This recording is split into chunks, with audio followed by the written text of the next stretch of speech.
The Discovery can make more money, have more fun, entertain more fans showing his tricks than playing it straight.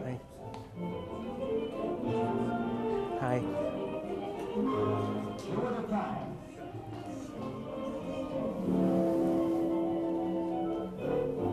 His control and accuracy are remarkable.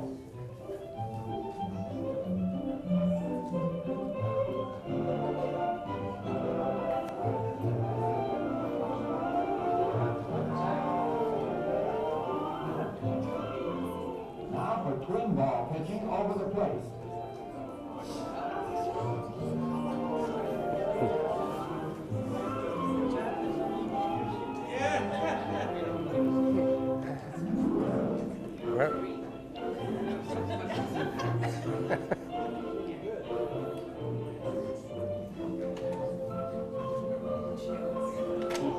Hold three balls in one hand is difficult. To control the direction in flight is even more difficult.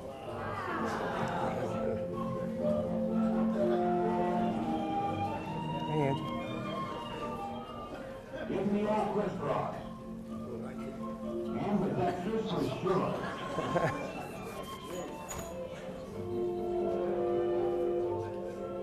This one requires a hard hit, balance, and upside down boost, whatever that is.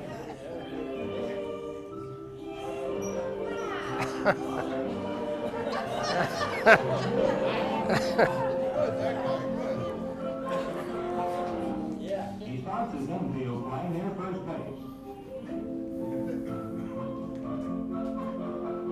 Right with his kisser. What a chance. What a guy. What a cut. And what a return. We didn't catch that ball.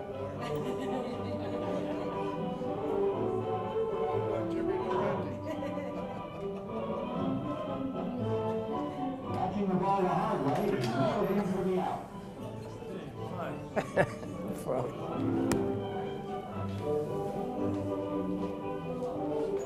Now our acrobatic baseman is covering second.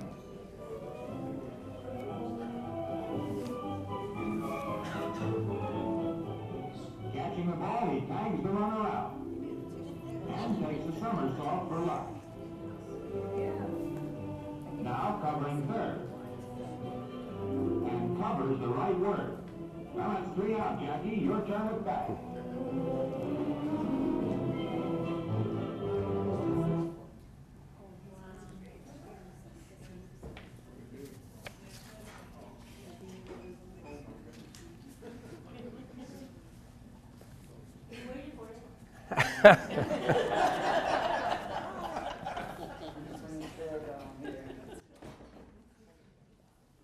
Well, good evening, everyone, and it's very special that you've taken the time to come.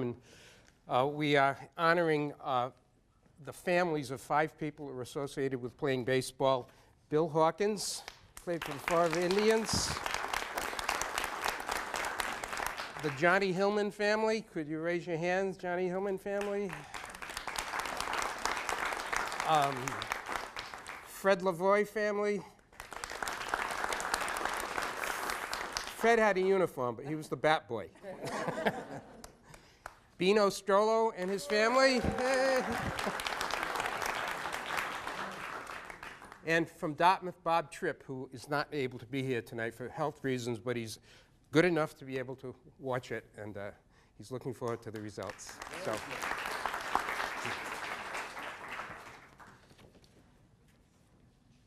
My many thank yous for people who have made this possible and have been supportive. What I was going to do, Steph, we go on to, last year, for those that were here, we finished my 3rd talk on 19th century Fall River professional baseball, and it was a great finish because Nap Lajoie had led Fall River to 4 consecutive New England League titles before going on to his illustrious career in the major leagues. So I plan to pick up on the year 1897 and carry it up to 1941. In 1941, just before World War II, there was a semi-pro Fall River team. And I was going to do that just for the sake of chronology. But then I decided none of us is getting younger, so it might be better to backfill next year. And so that's my reason for going forward from 1946 tonight. I do it with a certain amount of trepidation because till now, everybody I've spoken about's been dead. And no one can contradict anything that I say. But now I've got all these experts here tonight that are much more inclined to know about the team better than I did. But this would be from 1941. Walter Fraze had the contract, and it's really interesting if you look at it in terms of how much a baseball's cost by the dozen, et cetera, et cetera. As I said, that's what I hope to do next year, God willing. So we can begin then by talking about the situation as it was in 1946.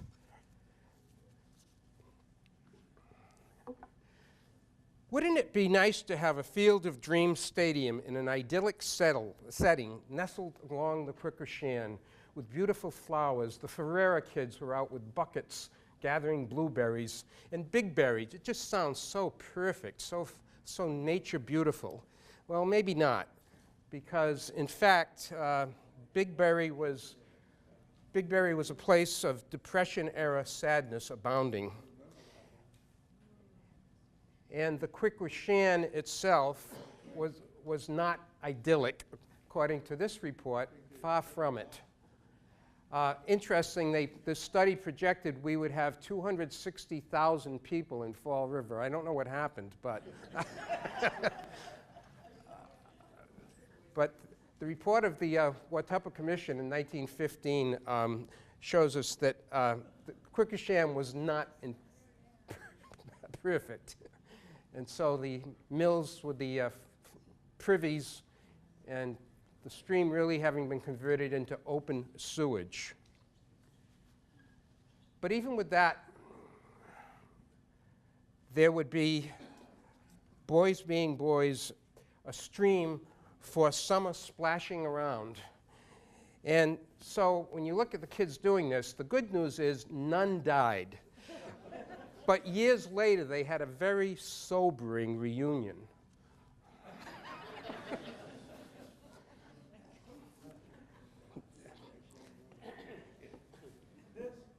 No matter, there was one visionary, and that was Mr. Joseph Madowski. This is not political. Bob Nolan, when he told me about all these players a year ago, wrote, Joe Madowski could teach Donald Trump a lot about benevolent management, discreet oratory, civility, and rational hair grooming. But anyway, getting beyond that. Real estate mogul Joe Madowski lived on Whipple Street, became the third owner of Big Berry or Fall River Stadium. In 1931, the stadium had been built, and he acquired it in 1938. Could just slow that down, Steph. On a 7.15 acre piece of land. His first challenge was to repair grandstands that had been destroyed by the hurricane of 1938. And by the end of World War II, he was ready to promote all sports. And, but he narrowly focused his baseball. Baseball he thought would be more important than soccer in the long run. And so he decided that he would become part of this New England League that was being formed. But he also promoted these kinds of sports as well. The soccer was very, very important. If we could go on to Babe Ruth. Babe did appear at some point. There's kids from St. Vincent's. It's just hard to specify what he did, but Babe was very much into promoting good health for the children of America that adored him. And we can see that. It's a little cigar smoking, compliments of Ted. The team that was up in Boston was going to have a phenomenal year, as those who follow baseball would know. The post-World War II team is going to go 104-50 and win the American League by 12 games, capturing the AL pennant. And we had Pesky and Williams, of course, very much involved in all of that. And there were also the Braves that were attracting. along with the Red Sox. The Braves, as we'll see next, are a little bit lagging behind. They had to apologize. It would have been better to splurge and buy box seats, because if you bought grandstand, you sat in wet paint. But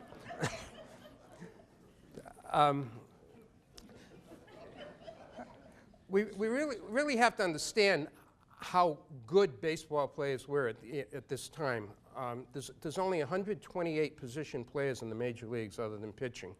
So, and there are people coming out of World War II that were already minor league and major league players. So to break in is very, very demanding, and you really had to be quite excellent. So we've got ourselves looking at baseball here. Joe Riley was selected in an all-star contest to go to Boston. And we had great soccer being played by people like Johnny Reder and Bill Gonzalez. We'll talk about Johnny Reder later. If we could just hold this then. This was the first big event under Madowski on 5/22/46. It was a game with an undefeated Liverpool team of English Football League coming in to play a Fall River amateur team. I think John Henry should put up a statue down at Bigberry. But there was a new lighting system, and it hadn't been completed. There were some 8 poles with 94 lights of 1,500 wattage. But it was good enough, and this goes far beyond baseball. Almost 6,500 fans went to this game. They said they filled the stands, and they were 4 deep all around the field. Now, what happened in the game, Liverpool prevailed, but by a 3-2 score. Now, Liverpool was touring the United States, and they played 10 games. They won all 10. They scored 70 goals, and they gave up 10 goals. So you can see what a great effort the Fall River team had put up. The stars were names some will remember: Youngie Martin, Joe Rigo, Ed Souza, and Walter Romanowitz. In the meantime, in a very, very warm setting, Bill and others were training down near Harwich. That was spring training, Harwich. Nice warm climate. And on 5/7 after that, they came to Fall River Stadium for a final preseason workout. They then went out, and the first game they ever played in 1946, they lost an away game 6-2 before 3,367 at Cranston Stadium. A couple of days later, we're going to have the home opener. It's 5/9/46. It starts at twilight, 5:30, because the lights have not come in completely because of back orders due to post-war demand and also some strikes. So the Herald News says, you know, you've got to come out. This is the first pro team that we've had in 30 years, and Joe Madowski deserves a great deal of credit, and he's also making a great effort. These are some of the teams that we'll be facing in 1946. Now, if we just hold that for a minute. The problem is going to be imbalance from the beginning. Joe Madowski and Fall River are never able to compete with the best teams, simply because the best teams have more monetary support. Nashua had a tax base where $50,000 was spent to refurbish the stadium. Joe Madowski did it all on his own. But more importantly, and we're going to talk a lot about this, these teams had major league connections that Fall River does not have in 1946. The Lynn Red Sox, which we'll be talking about, et cetera, et cetera. The most important will be the Nashua Dodgers. There's also the Manchester Giants. Joe's been doing his very best. He deserves credit because at the last minute, Haverhill put in a bid to have a ball club, and they almost stole it away from Fall River. So again, it wouldn't have been appropriate for Fall River, with a lot of teams of smaller size, coming from towns of smaller size, to have not had a team. But Joe Madowski, again, deserves full credit for having accomplished that. And there's how Joe looked at this point. It was reported that he had purchased steel frame bleachers, and a grandstand had been completely rebuilt from the ground up. The new clubhouse was being constructed, and in the meantime, the players were dressing at the boys' club for the games. And they said the infield looks great under groundskeeper Pat Harrington, and they're working on outfield rough spots. They weren't working very hard. We'll talk about that. It was reported there was a large parking lot to the north end for people. Dave Machado called me and he said people down the north end didn't have cars, so he would go to the Rogers Funeral Home and get a funeral car and put all the kids pre-seatbelt day and take them to the game. Now, the team was managed by Jack Burns, nicknamed Slug, in his late 30s, a major leaguer who had played decently for some 6 years. And he would soon move on from Fall River, and he'd be in the Red Sox farm system and have some managing success. When he was coaching at Scranton, he had a ball player named Piper Davis, and Piper Davis was a black player. And he called him aside and said, for economic reasons, we're not going to be able to keep you, even though he had had the best spring training of anyone. And that's our first indication of what the Red Sox organization was about in the middle of the 1940s. Burns would later become, and many of us would have seen him then, the third base coach under Pinky Higgins from 1955 to 1959. And then he moved on and became a scout and is credited with signing Carlton Fisk. Now, it was reported that there was a potential top slugger, Joe Zagani, and that he had driven 3 balls over the right field fence in practice. This is problematical when you misspell your potential star's name. It wasn't Zagani, it was Zagami. And Zagami proved to be a little less than projected. He played between Fall River and Providence for the whole season, and he hit 1 home run. He took Bino on a car ride that is hilarious, and if you see the edited film, you'll enjoy it very much. George Yankowski, Yank, was expected to be the #1 NEL catcher. That's not going to happen. But he had been on Connie Mack's payroll until 2 weeks ago, and he would be recognized as the most valuable player on the on the Indians team at the end of the Fall River season. He had played 6 games in the major leagues in 1942 before service in the Army. And at the end of this year, after playing with Fall River, he'll get called up and he'll play a dozen games with the Chicago White Sox. Bill told me that he was just a great guy, that he was nice to all. He was very competent, but very unassuming.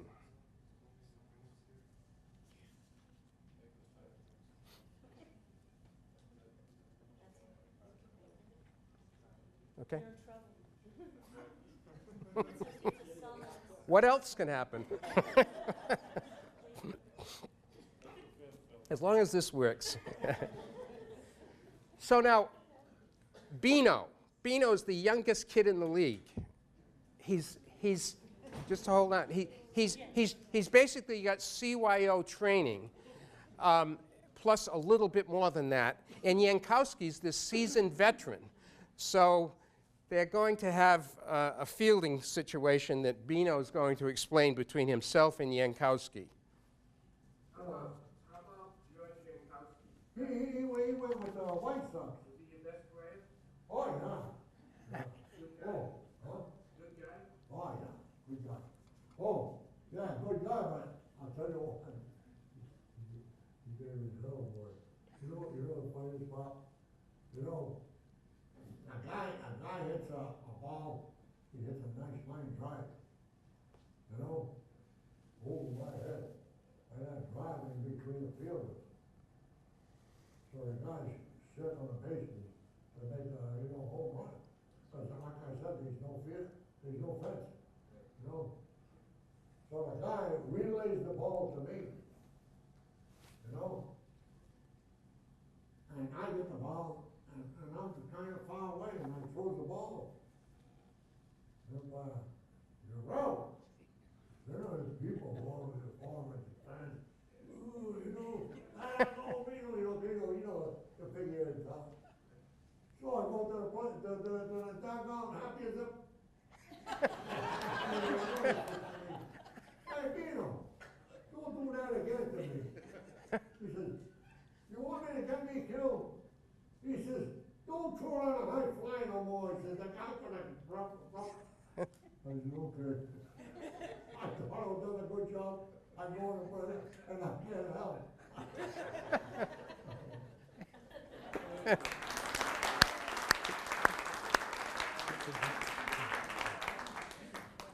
Well, getting ready for the opener, the Lions Club was going all out to support the Burns men. And there's Dr. Fox, among others, Dr. Ray Fox, supporting the Burns men for their home opener. And former pro players were guests of management, including Artie Butler, Luke Urban, Red Torfey, Johnny Retta, Charlie Sutcliffe. So you can just see some of the printed material about those gentlemen that were, again, invited to the ball game, opening day, first game of the Fall River Indians.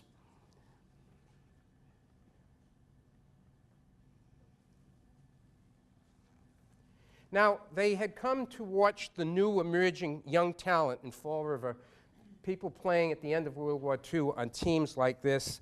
And some of these people are going to go on to play professionally. We have the B-boys in Boston these days with Betts, Bogarts, and Bradley, but we had the B-boys first name back then. The players that all will have some major league experience, some professional league experience will be Bob Banville, Bill Kay, Bill Maddie, Bill Hawkins, Bob Tripp, Bino Strollo. As far as the first game, Steph, I think we're going ahead. The first game will be a scorecard.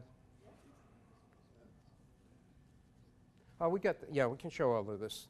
So this is Bino and the other players. Bino is a fabulous athlete in so many different sports, quick as lightning.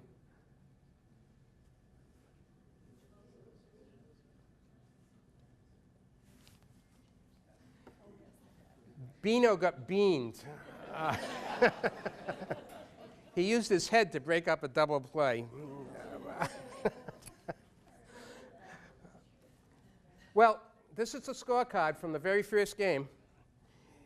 And light rain kept the crowd down, only 668 fans. Steve Fallon threw a 4-hit, 7-5 victory. So we began with a victory at home in 1946. There wasn't going to be enough of that kind of success. The first floodlight game occurred at the end of May, and that was when there was a full component of 120 lights, which was very good for the batters. Fall River lost 15-9. And for the first time, it was reported an inside the park homer had occurred when the Fall River left fielder lost the ball in the grass. So it's not, not being terribly well maintained.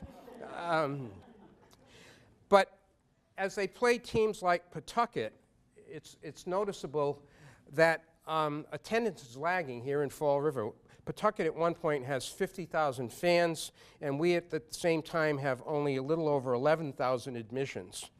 But Madowski continued to commit to improvements, and he completed the clubhouse dressing rooms for both teams with new needed equipment coming in. Bob Kitchen has said that there were metal cages, but there were no tops on, and a glove or two would be stolen. They finally put in a separate umpire dressing room. I think that was probably a good idea. And the loudspeaker system was finally working, and Fred Lavoie was boiling hot dogs at the concession stand, and his dad was serving beer, and people were attracted to those areas, and popcorn and other things were available. So people were having a good time. We're watching sports in 1946, inside and outside of Big Berry. Inside, the Ponters will win the National Amateur Championship in 1946. There's a beautiful early 20th century scene of Ruggles Park in all its stark simplicity. More than 2,000 spectators would go for a City League game at Ruggles Park. Show those. That was a scene of the people involved in the ball playing and a close-up of one of the players. As far as attendance, the 4th of July, 1,475 patrons. That was second best in the league. On July 6th, there were 1,400 patrons. And so there were nights, especially promotion nights, like Boosters Night, where you could expect to get 1,700 to 1,800 fans. Interestingly, a name a lot of us would recognize, William Canning, Canning Boulevard. He was the park board chair, and he was in charge of the Boosters Night program, getting merchants and fraternal organizations involved. And they had a preliminary league game between the Phrases and the Webcos. And then they had, as an added stimulus, a contest between the best players on the two teams, and they're going to have a ball throwing contest. So they put 2 barrels at home plate, and they put people way out in center field. And who throws and puts 2 in the barrel? Beano. Now there's going to be a prize for the person that does this. Beano puts the barrels in, and what does he tell me? He didn't get no prize. So then they had a base running contest. The fastest guy from the other team against Beano. Beano slips going around third base. He still wins. Didn't get no prize. So Madowski can be tight. And actually looking at money, the Nashua team I know averaged about $140 a month, and Bill believes that he was paid $110 a month, we can sort of put it in fit. And so he's paying some money. The kid might have been ignored, but Bill, you got one uniform, right? One uniform to wear, clean or dirty. You're not getting another one. Dan Bogan told me he had his first political aspirations, and someone said, well, you got to go to a big money man. You should go see Joe Madowski. So he went to Joe Madowski with all sorts of hope, and Madowski enthusiastically said, oh, yeah, I think you're going to be great. I'm all for you. And he says, I'm going to be your big supporter. He pulled out a $5 bill. Bogan said I had to go elsewhere for the big money. It's also reported that Nashua is in town, and it has a Negro battery that is doing well. There was a predictable rainout, but they met a month later in Nashua, and when they met, it looked good because Fall River Indians were on a roll, a 4-game winning streak, okay? The problem was, just before that, they had lost 11 straight, and their record with the 4 wins was now 15-49. So, but Nashua swept the doubleheader, and Campanella was the star. And so let's digress and talk about the Dodgers organization that made possible Beano's greatest thrill in baseball, being able to step onto the same playing field as Roy Campanella and Don Newcomb. So something we're pretty familiar with, but we can just review with visuals. So Ricky has made this commitment to Robinson, and Robinson is beginning his career in Montreal. Now, just holding back the last one, the one of yeah, next one. Okay, so Robinson ends up in Montreal. There's no black players playing in the United States of America in 1946. That's the importance of the New England League, and that's why this has a social significance that goes far beyond what was a mediocre Fall River Indian team. The fact is that the Dodgers had made the decision to settle in Nashua because it had a large French-Canadian population, and they were convinced that there would be a toleration factor that might not be found elsewhere. Newcomb and Campanella had better capabilities than Class B, but any other place in the Dodger organization was problematical because of racial prejudice. So that's how we ended up with this situation where we'd be able to work with it. Now, we end up then having Campanella as one of the stars of the league in 1946. And Campanella and Newcomb are playing in Nashua, and of course we'll be playing against Fall River. Keep going, Steph. And this is the Dodger team. And now we all know who that is, right? Walt Alston. Walt Alston is the manager of the team in 1946. He had planned on becoming a high school, he he just planned on becoming a high school teacher, and then he had this offer, and so he changed. And now this is where it connects to Fall River. Bob Tripp will play at Fall River Stadium, but in a practice situation. Bob went to Durfee, was an extraordinarily good player in World War II. And then now he's out of World War II, and the Dodgers contact him. And so if we have that, Steph, Bob Tripp on what happened next. And I was at home a week, and the call came from Brooklyn. Nashua was coming down Wednesday to play a twilight doubleheader at Fall River Stadium. Could you go there for a tryout? I said, yeah, I guess so. He said, all right, be there, and when you see a bunch of guys come in, ask for Mr. Alston. He said to me, take 5 swings. And I hit five hard grounders and 5 line drives. At the time, I was 5'10", I weighed 150 pounds. And so he said, hit 5 more.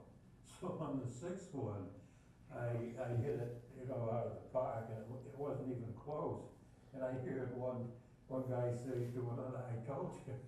And out of the next 4, I hit 2 of those out. We'd like to take you back to Nashua after the game. Could you come up? And I said, I've been away for 2 years. I've been all over the world.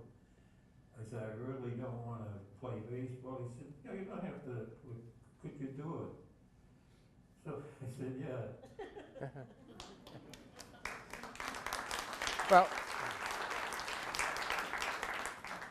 Bob Tripp went to go to college, and he did. Buzzy Bavasi gave him a $20 bill, the general manager, to come back to Fall River, but he did go on and play minor league baseball for 6 years, averaging 271 in his career. He sat on the bench for 2 games in uniform, and Campanella was right next to him. And I said, do you remember anything special? He said, yeah. We were playing against Manchester, and there was a battery, and both the pitcher and the catcher were going to be good major league players. And Campanella, with his high, squeaky voice, is yelling out, they're scuffing the ball, they're scuffing the ball. I played in the Negro Leagues. I know what they're doing. Well, Bino told me he really believed that Newcomb became successful because of the way Campy called the game and talked to him throughout the game. And he said both players were supportive because Fall River fans were supportive. They enjoyed coming into Fall River Stadium. Now, as I said, the crowds weren't always large, and the great story is, that Bino told me, is there's a black woman sitting right behind home plate, and she is privy to Roy Campanella's lineage. He's got an Italian father and an African-American mother. So she's there to root for him. And so first pitch comes in. Come on, Roy, you can do it. Strike 1. Second pitch. Come on, Roy, you can do it. Strike 2. Come on, Roy, you can do it. Strike 3. You Dagos are all the same.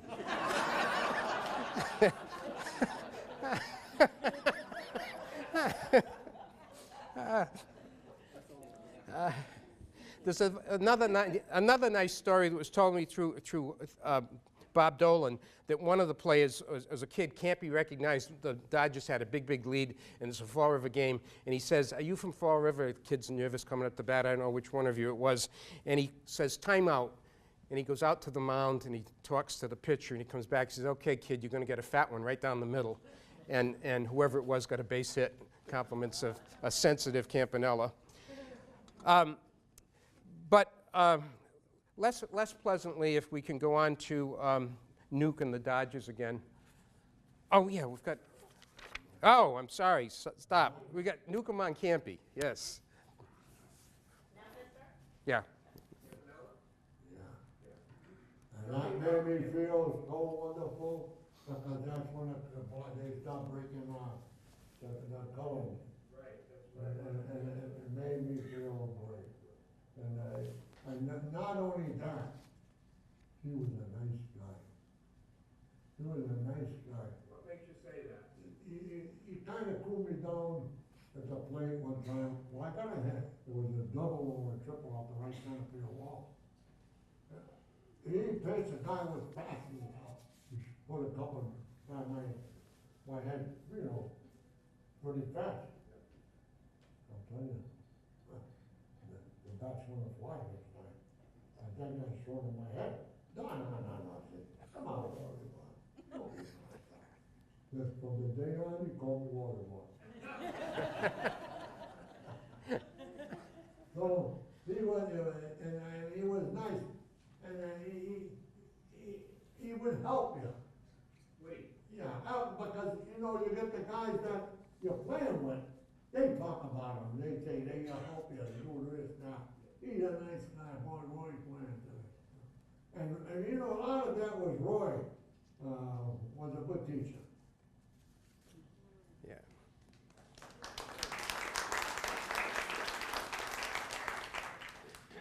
Okay, well, Don Newcombe would be quite mad because he's going to be kept in 1947 on the Nashua team as well. And that's something that bothers him. But I think what was happening is Ricky wanted somebody at each level. So when he finally gets caught up, then they come up with another player, Dan Bankhead. I don't know if people remember that name, Dan Bankhead. He was in the 1947 World Series. Yeah, keep going, Steph. Yeah, he played in the 1947 World Series, and then he gets demoted all the way down in 1948 to Nashua of the Class B league, and he absolutely dominates. He's even better than Newcombe. When he was in the major leagues, by the way, he's the first black pitcher to play in the major leagues, and he hit a home run his first time at bat in the major leagues. Now, in terms of these fellows and the prejudice, again, the general manager, Buzzy Bavasi, who's now at this time the Nashua general manager, takes care of everything. And Lynn has a guy named Pip Kennedy, who's a racist manager. He's just like Chapman is in the movie 42, when he's taunting Robinson. And he's yelling at Newcombe and Campanella, bad stuff all game. And Bavasi takes him aside and says, you know what? They can't fight you, but I can. And if you have any guts, you'll say to me the same thing you said to them. And the manager walked away meekly and didn't give the black players a hard time after that. Alston was also supportive. He said that to his white players before the two black players showed up that the only thing that I care about is hustle. Alston, if we can go to him, Walt Alston there, congratulating Newcombe. And beyond that, we see a younger Walt Alston. Alston has a pretty interesting situation to talk about. He also stands up for Newcombe when there's a guy on first base and he's yapping, Newcombe, you were throwing at me, et cetera, et cetera. And Alston says, shut up, he wasn't throwing at you, et cetera, et cetera. So the batter comes up the next time, and unfortunately for Alston, he hits a pop-up to first base. And Alston's looking up for it, and the guy comes around first base and rams into him full speed. And Alston has a neck injury, and he was going to be a player manager, but at that point, that ended his playing career. But better still, I have to throw this in. We have to look at Moonlight Graham, huh? Field of Dreams, Moonlight Graham, huh? Moonlight Graham played in Fall River in 1903 at the Bedford Street grounds. And we know that Moonlight didn't get up to bat until he was out on his Field of Dreams.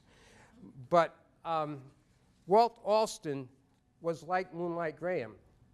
He got up one time in the major leagues, and he struck out. So I guess Moonlight's career was even better. Newcombe continues to dominate against our team. And in one game, he has 4 RBIs, 2 hits, the longest homer hit yet. He strikes out 14, so it wasn't a good game, a 7-1 victory against Fall River. But it was reported, quote, Bill Hawkins turned in another of his special defensive gems, a running one-hand snag of a shot to deepest right center. And Bob Nolan told me the young Corky Row kids always tried to imitate Bill's slick fielding. And Bill has memories of that. Said you were a superb fielder. Yeah, well, that was one of my strong points, yeah. I could run and I could field and had an average job. Defensively, I was all right, but Were you in the outfield all the time? defensive field, yeah. Now that's, as I read, you had a lot of area to cover. Oh, yeah, That fence was way back. all the way back. One guy from Cranston came down and he looked at the stage and looked around and said, when did the B-29s land? What's the quality of the outfield grass? Was it Yeah. bumpy or? Because I played April, May, June, July, I didn't make an error until maybe July. And I went down for a base hit and I went through my legs. So the next guy hit a fly ball and I said, I got it. And the guy from the stand said, I doubt it.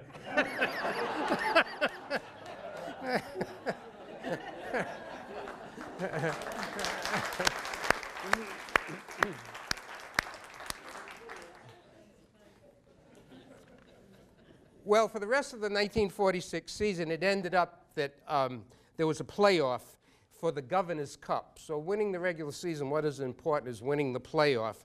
And Lynn had won the regular season. They would 3 years in a row, but Nasher would always win the playoffs. And Campanella would emerge as the star, nicknamed Mr. Murder, and would be named the most valuable player in 1946. And that would be his launching pad to going on to a great career that we all know about at the major league level. See Newcomb in the middle there, the second one with Snyder. He's got a can of beer. That's going to become a problem in his life, but he's going to get through it and be a model and helpful to many people over time. So these two fellows are progressing and going to be stars. They're going to win 4 most valuable player awards in the 1950s. But back in Fall River, we have the no-launch Indians. The Fall River team has had a poor season from all angles, but the prospects for next year appear much better. They didn't finish in last place because Portland cooperated by going 20-90-1. So Fall River only went 30-94 and was only 53 games behind. Now, Newcomb had gone 14-4, and he also has Bill Hawkins' memory of his ability that we can maybe put on, Steph, beyond that. There we go. Some of the other teams were subsidized. Yeah, like Nashua. When you played a team like that, did you feel that it was a real uphill battle to win a game? Oh, yeah. Every game was. Every game was. But particularly a team like Manchester or Lynn was the Red Sox, and they had some good players like Nashua and Don Newcomb and Campanella. Did you bat against Newcomb? Yeah, What was that experience like? he wasn't afraid of me at all.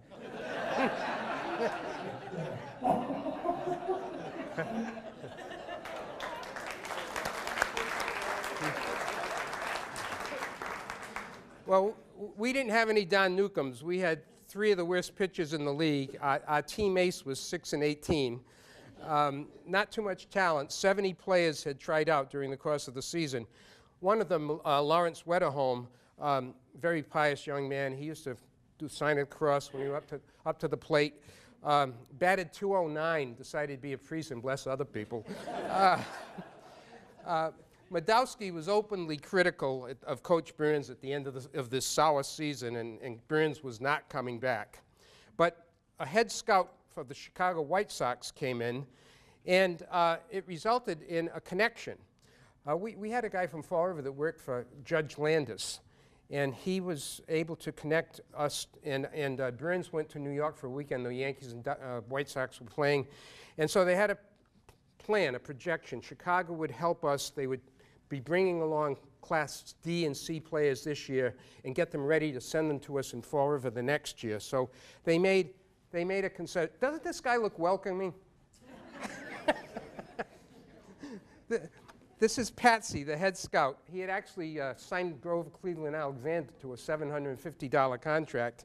And he suggested, based on what Bill just said about the B-29, he suggested when he was in Fall River that maybe they could, and they ended up doing a snow fence because the dimensions were 292 to right field, but 452 down the left field line and 494 to center field.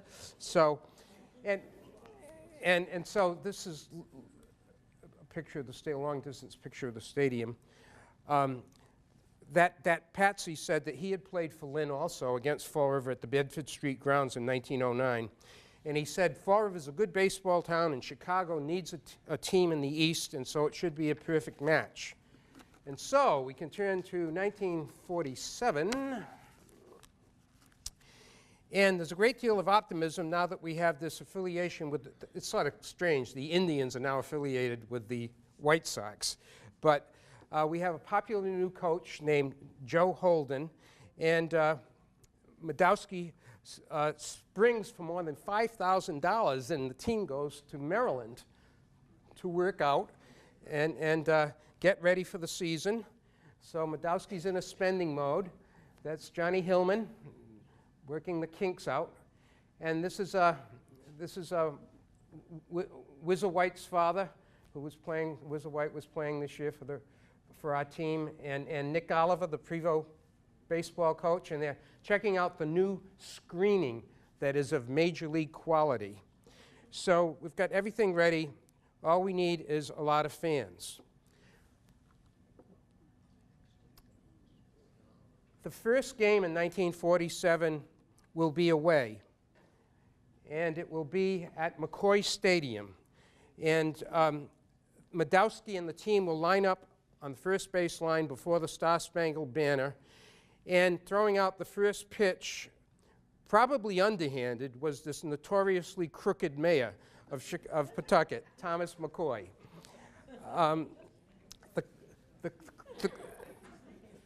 Then it was a home opener, and Frank McGrath, sports editor, proudly reported we had a crowd of 2632, which was 800 more than any in the previous year.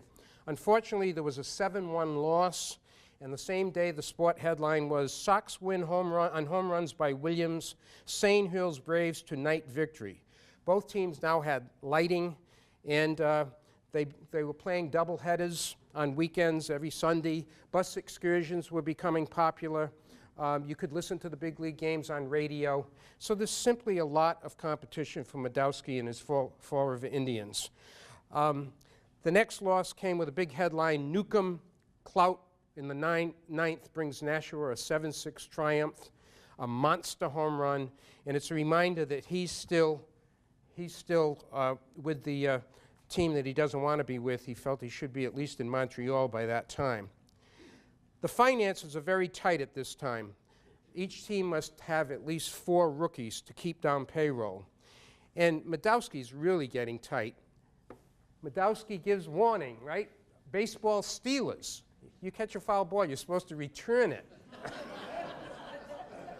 Now you stand outside and you get a foul ball, and if you bring it to the front entrance, you get a free admission to the game as long as you turn over the ball. So it's a good trade as far as Madowski is concerned.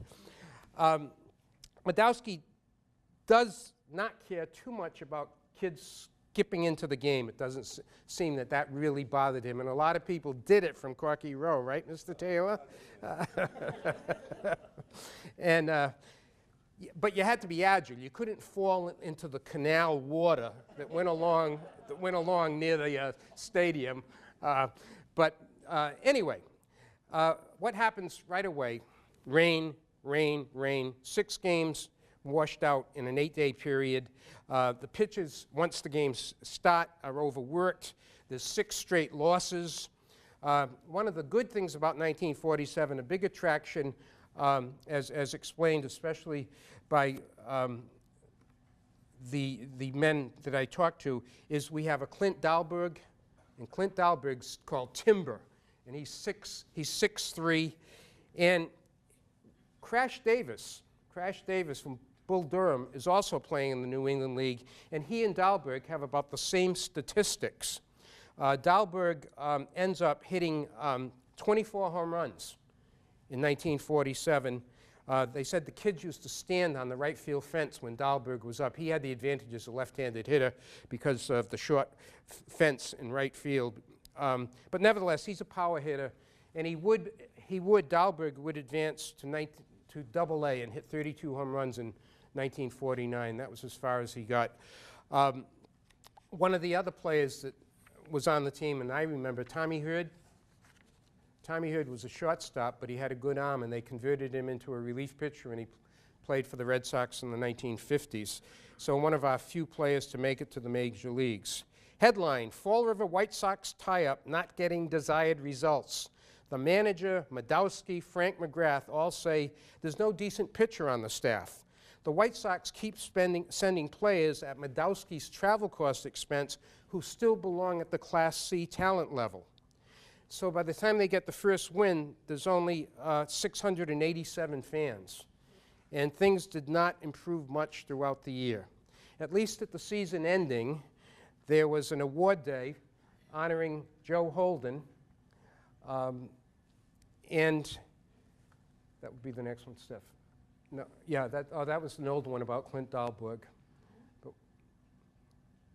yeah, so this is they gave him a radio record changer as a present, and Yankowski hit a 3-run homer, and so the Indians were happy. They won 4 of their last 6, including on this happy day. They had advanced to 6th place, 49-76. They weren't much of a draw on the road. A team called the Lawrence Millionaires, misnamed, went bankrupt after Fall River played a game and 85 fans showed up. So realist Holden says, maybe we can finish in the first division next year. So bye-bye to the Class A dream. That was not going to happen. But as we turn the calendar, 1948, as many of you know, is one of the great years for Fall River sport history. John Clocky Souza leads the way as one of 5 Fall River football soccer starters on the 1948 Olympic team. And then 2 years later, he'll represent the United States in the World Cup games, and famously, Great Britain will lose to this team 1-0. The odds were 500-1 about that happening. A book was produced, The Game of Their Lives, and a movie, The Miracle Match. Ponte Delgado also won the National Amateur Cup as it had in 1946, and of course Durfee. So let's go on to Durfee. Look at those spiffy socks on Coach Urban. So Durfee, New Bedford, great success as a Class C champions in football. And Durfee, that had been the finalists in 1947, become the champions of all of New England. And we've got a lot to cheer about. Madowski has recruited a new manager, Frank Zubik, through this letter. And he's now spent $10,000. He has a new infield, and it had to be an improved outfield, and he's extended the grandstand. But he's back to having spring training on the Cape, and they were the last to get started. But nevertheless, Frank Zubik, very athletic looking, has a practice under the lights, and he gets his players acclimated. So the big change in 1948, the Fall River Indians go right to the top of the league. For one game. They won a well-pitched opener, 2-1. The only frustration, again, from Madowski is baseballs continue to be stolen, and a glove was stolen from the bench. Madowski's complaint, the boys that are stealing are so young they should be home in bed. But the bad weather plagues them for a second straight year. There's all sorts of washouts, and then when they start, there's one loss after another. The most symbolic being, it's soup night. The fog has come in off the Quickrashan. Bases are loaded, Fall River player hits one into the soup. It disappears. 4 people circle around the bases. They still haven't found the ball. Great, Fall River's going to win. Nope, umpire calls the game. It reverts to the previous inning. Fall River loses. So, but as Fall River was having a tough time, up north in Boston we had a really good situation. Do we have the Boston Collage stuff? Yeah. What happened, everybody remembers 1948, the Braves were going to win the pennant, very exciting, and the Red Sox are going to go to the last game, playoff game, against the Indians. The Indians will defeat us, and then the Indians will beat the Braves in the World Series. So some of the pictures from that.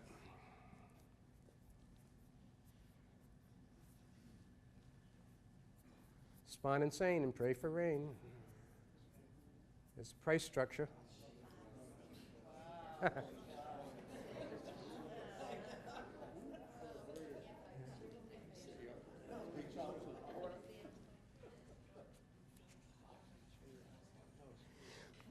Well, we can stop here. What happened is Frank Zubik got absolutely, oh, I should tell you one thing first about that before we get on to that. A nice thing happened. There was a fellow named Einar Gustafsson, and he's the real Jimmy of the Jimmy Fund. And he beat cancer, and so the Jimmy Fund was getting underway in 1948, and they were going to have a game at North Park. But Madowski turned over the park for free to the people who were putting it together, and some 800 people came to watch a game. And it was reported that 5 autographed baseballs gathered $120 for the event. And Madowski also did another thing. He followed that up by letting any orphans into a game on a particular day, and any of their institutional caretakers. I've often wondered, like, how many people became orphans for a day. But anyway, there's a road trip going on, and Frank Zubik, the new manager, says, I've had it.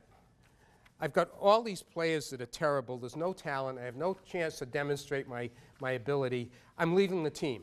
Team's 20-44. So he leaves, and he turns control over to one of the players, Johnny Hillman. Now, Johnny Hillman is sort of the old man of the team. He's the second oldest person in the league. He's 33 years of age. And he's a hero of World War II. He is the most beloved player on the team. Everybody loves him. And so he is given this responsibility on the road, and the team plays hard for him. They go 2-4.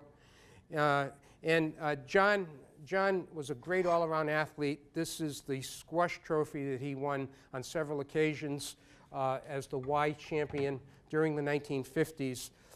Very good all-around athlete. He pitched part-time. He played third base if it was necessary, and really, really was Madowski's right-hand person. But that was on an interim basis. Now, here's our chance to suddenly improve. We've got a new manager for the rest of the year named Luke Urban. And Urban says, if we get our share of breaks, this club may escape a last-place finish. And right away, if you can jump ahead, Seth, we can get to, let's go back. This will be Fred Lavoie talking about Hillman. Johnny Hillman was he did everything. He would work in the clubhouse. He would, help out during the clubhouse. And then he went to the Y. He worked at the YMCA for the longest while. And every once in a while, I would go swimming down there, and I'd run into him. We'd go back just like we're talking right now. So many, many, many good things. He helped so many players that came into Fall River. He was just a nice gentleman, honest with everybody, not a phony in any way. He was just a great guy. Loved him.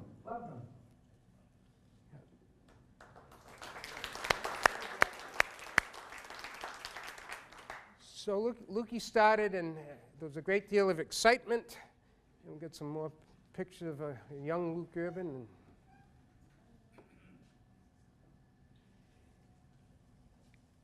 And so this is a group, and my Uncle Frank Sylvia is in this picture with Phil Dillon and other luminaries encouraging Madowski and his team.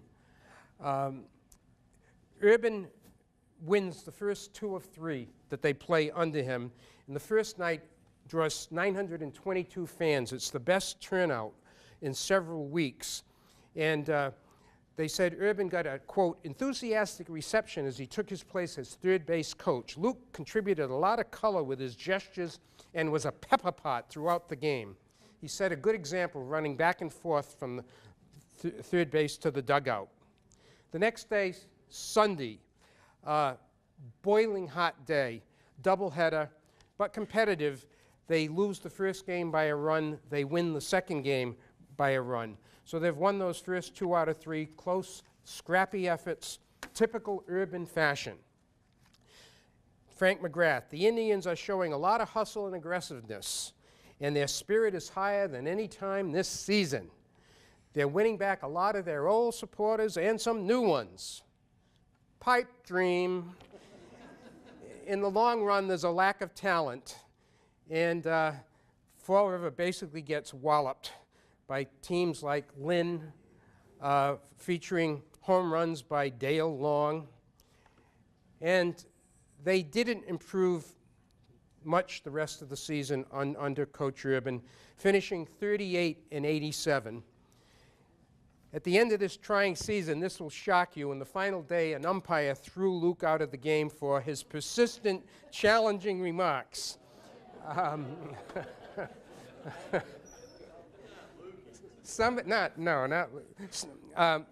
Frank McGrath was angry as well, writing a column that the White Sox have failed in their bargain with us. We should not renew our affiliation with them. They have sent us no, in a sense, Joe Hardy's as our saviors. It was infuriating. The White Sox sent from another Class B style team a kid that was batting .204, and we had to send a kid that was batting .290. So it was that kind of an unfairness.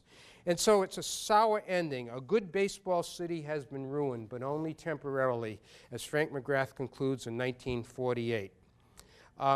Before we leave 1948, there were some other sports that brought some interest in the newspapers, such as Shirley May France, and CYO, Sacred Hearts, led by Hugh Riley and Joe Skippy Lewis, 29 strikeouts and 27 innings to beat Taunton for the championship. But what happened, this is really interesting. The last 6 CYO playoff games were played at Fall River Stadium, and it drew over 11,000 fans. Fall River Indians had played over 60 games, and they drew 22,000 fans.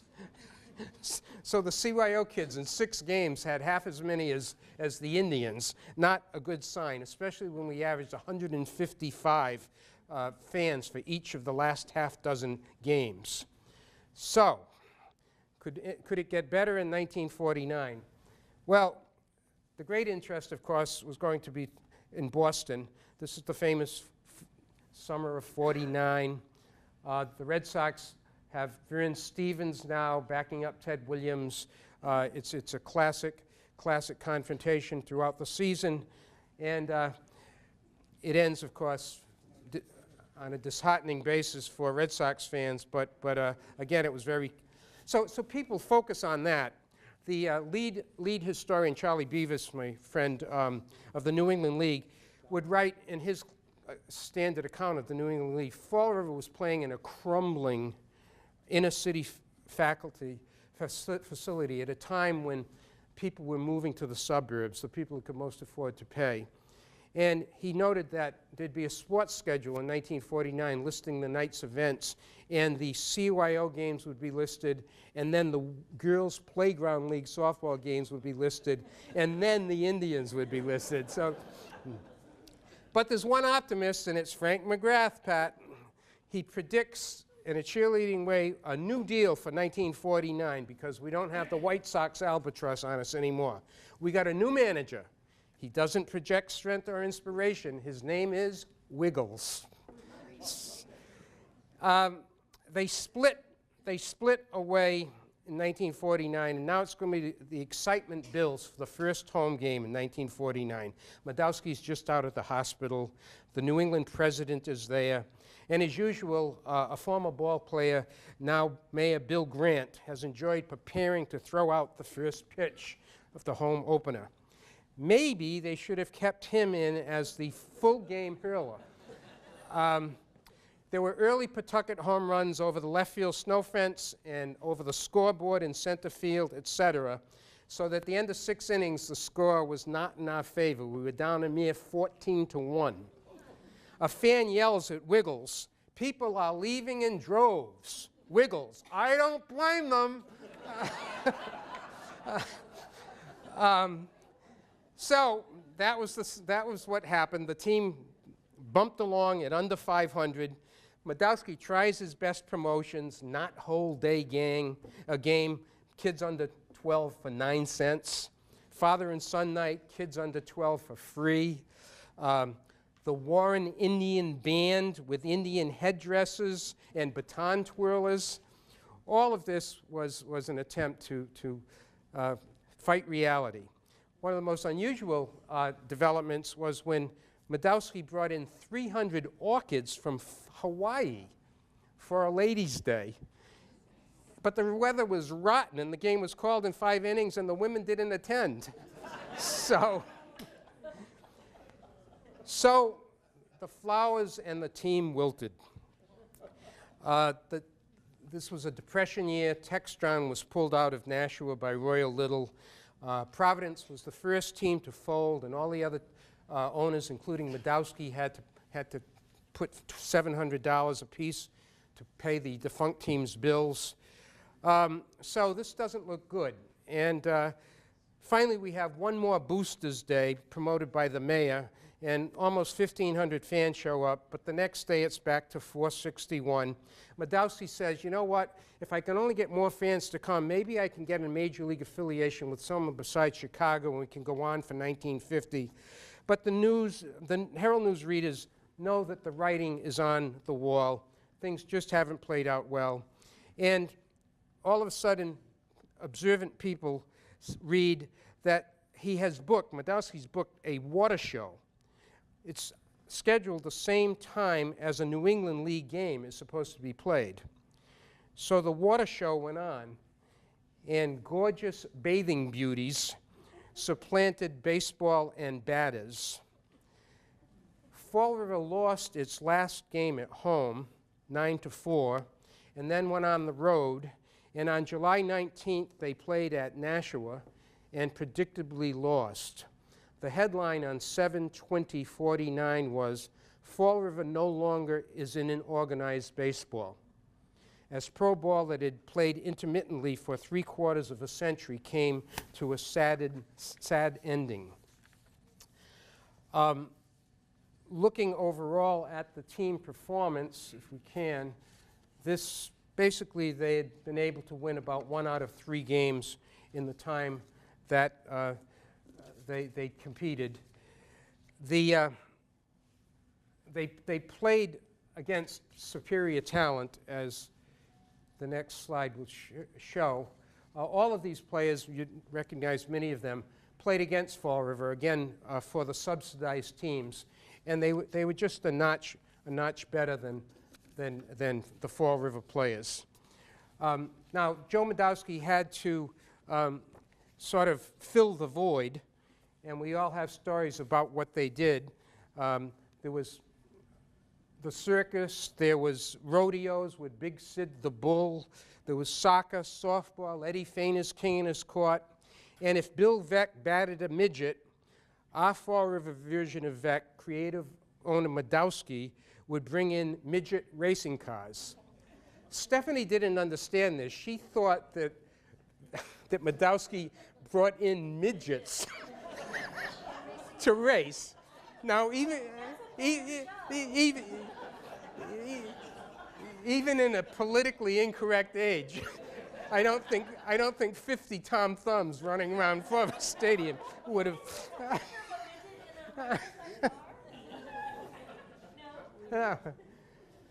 Well, I'm going to quickly conclude, very quickly, with the best thing that Badowski did with Fall River Stadium, it was to bring in Major League All-Stars beginning in 1950. So Bertie Tebbetts will bring his All-Stars barnstorming into Big Berry to face a Fall River team handpicked by Luke Urban. This is, again, some of the activities that were going on that we just talked about at the time. Well, okay, now we're in 1950.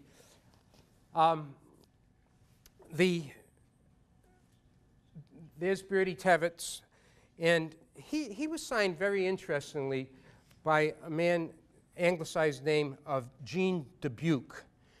And if we can just show Gene Dubuque. Gene Dubuque's father constructed St. Anne's Church in Fall River. They were from Canada.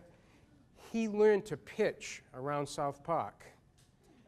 And he went on to be a major league pitcher of some consequence. He was Ty Cobb's roommate on the road for 5 consecutive years. He also was a great friend of Chick Gandil and may very well have known about the Black Sox gambling scandal. He may have been an insider. But he had gone to Notre Dame as well, and he had a great friendship. He had signed Bertie Tebbetts, and they always remained great friends. Bertie Tebbetts went to Providence College, class of 1934, and he was a friend of Jack Smith, a classmate of Jack Smith, and because of that, Bertie included Fall River on his 1950 traveling itinerary.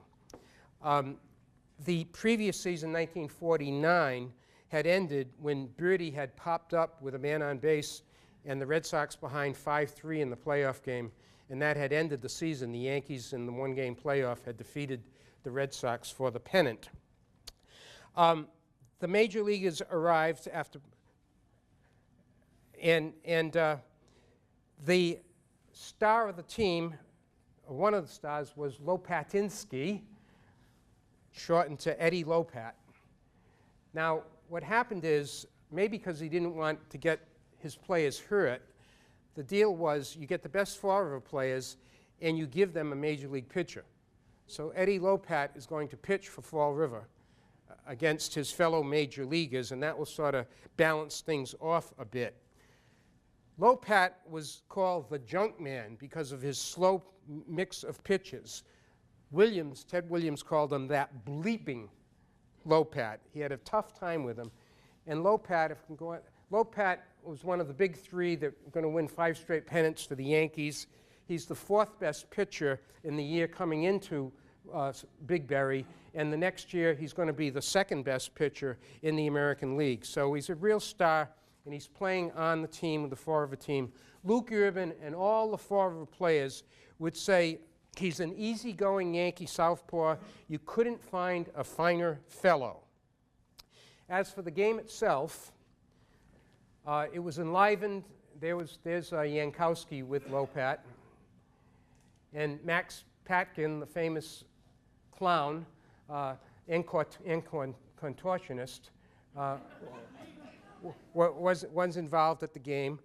As far as the game is concerned, very interesting, Lopat pitched for 6 innings, gave up 6 hits, and he was trailing 3-2 when he finished. Rookie of the Year Walt Dropo had hit a homer over the left field snow fence with Pesky on base. That was really interesting. Dropo was phenomenal in 1950. Rookie of the Year, 34 home runs, 144 RBIs, 322, but he couldn't hit the junk that Lopat threw. And Bobby Brown was the 3rd baseman for the Yankees. When Dropo came up, Brown would start laughing because Dropo would get madder and madder swinging at Lopat's pitches, and every time he swung and missed, Lopat would throw a slower pitch, and so Brown would just enjoy himself very much so. At any rate, some of the other players that were on the major league side would include the Scooter, holy cow, Phil Rizzuto, and also one of my favorites, Vic Wuritz.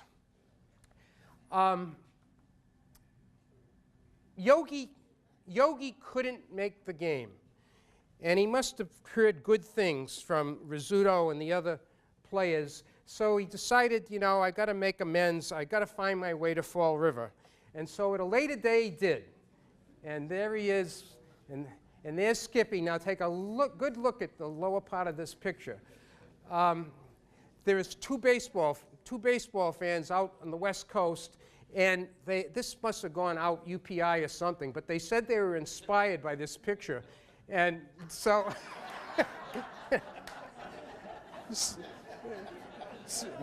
Skippy was responsible for these wild and crazy guys. Now, the game was close, and Bob Tripp had been picked, and he was playing across against the major leaguers as we get into the late innings.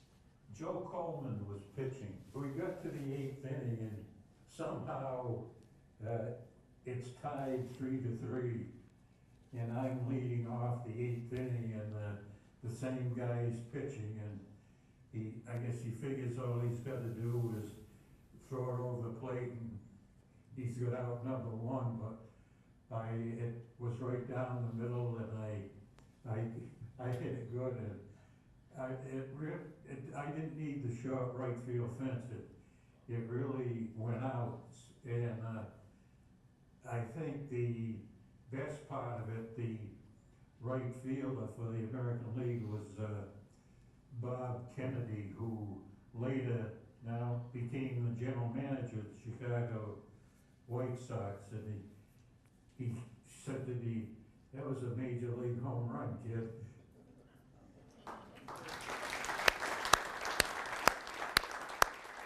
And the result was the major leaguers were, as the headline said, tripped by Tripp.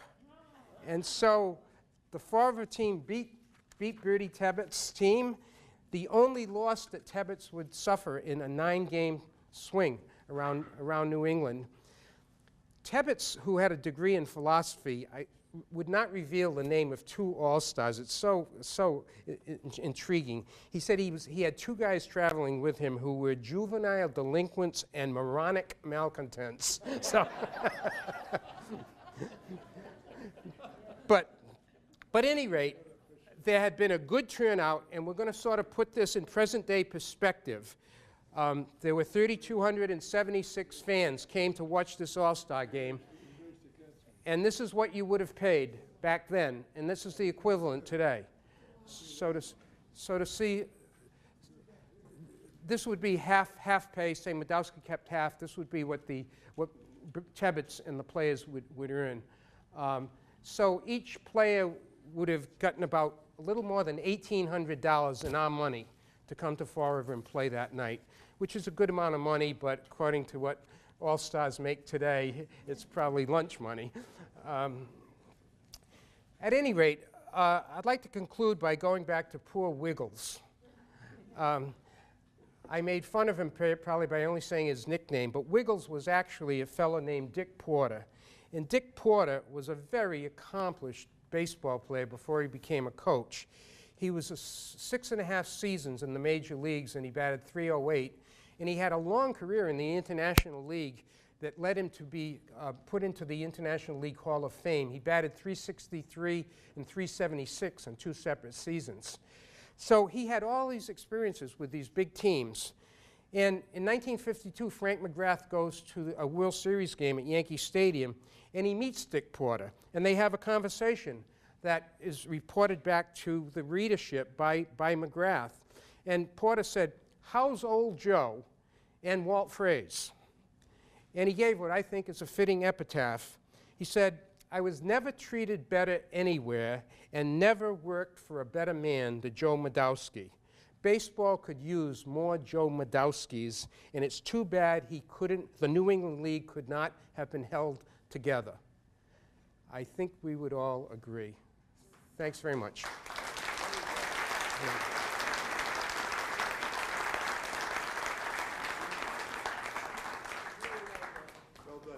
Thank you.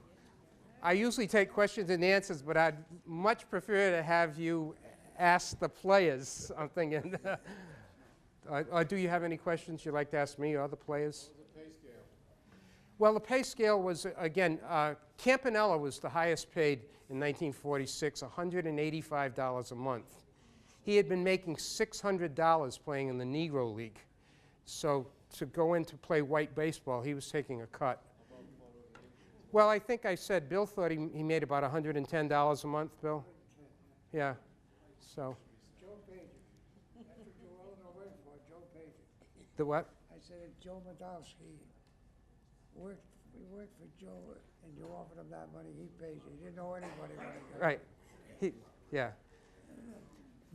You know, the edited tapes of these interviews are going to, it's been reported, but it comes on tonight, hopefully at 9 o'clock, and then if you look at Fall River Cable TV over the next couple of weeks, it's going to be on probably frequently. And the 4 interviews combined take almost an hour and a half. So there's a whole bunch of wonderful stuff that these great gentlemen have provided us, and it was one of the great thrills of my life to be able to interact with them, and it's a love affair. I love you guys.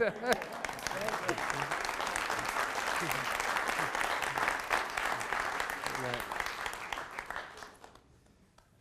Popcorn and beer? Oh. Do most people know that Vince Scully's wife came from Somerset, Massachusetts, and her name was Joan Crawford?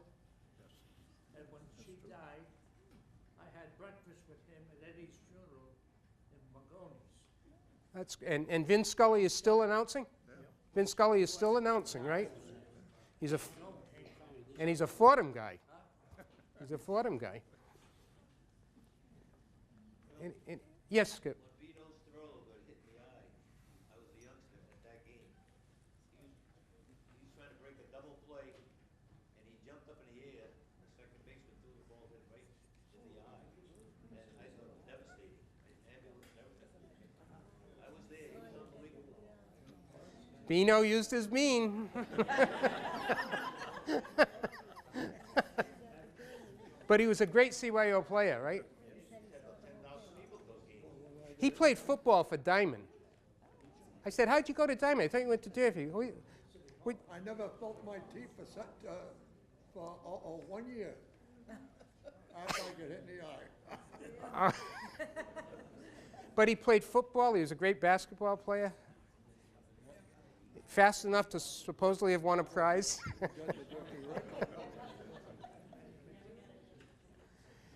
Any other thoughts or questions? Yes, Jack. How many guys in the city of Fall River, the greater Fall River area, have played Major League Ball? You had an article. Father Mac and I did that 25 major leaguers in 100 years, but now that's dated from the early 1980s. So it would have been 25. We missed one. I think it was 26 by 1983, and then you just have to add how many we've had since 1983. So I'd say in the early 30s, maybe. That makes sense?